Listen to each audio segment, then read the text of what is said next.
Piyesta nga pala ng Barangay Matimbo kahapon at hindi nga rin kami nakapunta. Sayang, ang sarap sanang magbahay-bahay at manghinain nga. Pero syempre pipiliin pa rin nga namin pumasok. Wala naman sahod doon, nakakain ka nga, wala ka naman sahod. Ay nako, masama yun. Siguradong kakapusin sa panggastos. Pero dahil nga mahiling magsyaro ng nanay, abay daig pa nga yung nagpunta ako sa piyesta. Tingnan nyo naman at meron pa nga dyan talaba. Kung makikita mo nga yung kinain ko kanina, abay gulay yun, yung isa nga sa paborito ko, abay chop suey. Meron na nga rin yung sahog na manok at ay balunan. Ang sarap niya talaga, promise. Pero eto yung the best.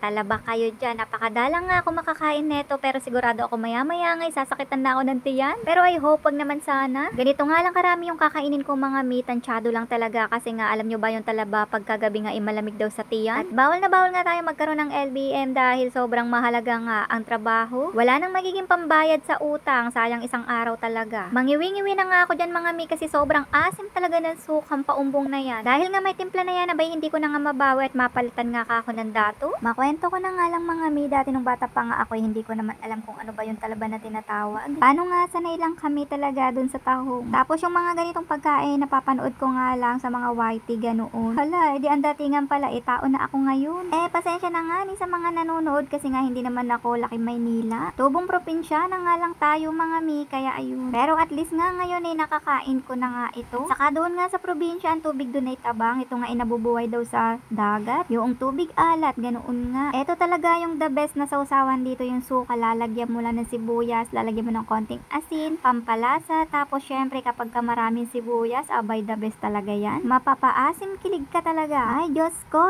hindi ko na nga namamalayan na paubos na pala itong nasa harapan ko. Nadala na nga ako ng kakukwento, kaya ayan, kahit sa ang kasulok-suluka nga hinanap ko pa kung may laman. Ayun, may nakita pa nga akong hindi bukas kaya bubuksan ko muna, abay sayang nga din. Kahit nga maliit yan, mataba-taba yung mga laman. Ay grabe nga ang menu. Tingnan nyo naman at nakataas na pala yung pa ako diyan, sobrang enjoy na enjoy naman akong pagkain neto. Hoy, masarap talaga kumain neto, lalo nga kasi kung panapanahon lang. Kaya nga kung ako sa'yo, dahil nga tag-init ngayon panahon neto, abay bumili ka na nga rin. Ay, ramdam na ramdam ko na talaga yung kabusugan. Eto, nakita ko may minudo pa rin. Alam nyo rin ba na nagna-number 1 nga rin ito pagdating sa mga piyestahan? Sarap nga ni talaga. Ewan ko ba kung saan ko pa ilalagay ito dahil sumasakit na nga yung tiyan ko. Pero masasayang naman ang effort ni nanay kung hindi ko nga to kakainin, abay uwi pa nga niya ito. Pero hindi na talaga kaya ng power kaya magtitira pa rin ako. Tapos nakakita nga rin ako dito ng panghimagas dahil medyo na umay-umay na nga ako sa ulam. Parang nga talagang masigurado ko na hindi madadagdagan yung timbang o katabaan ko.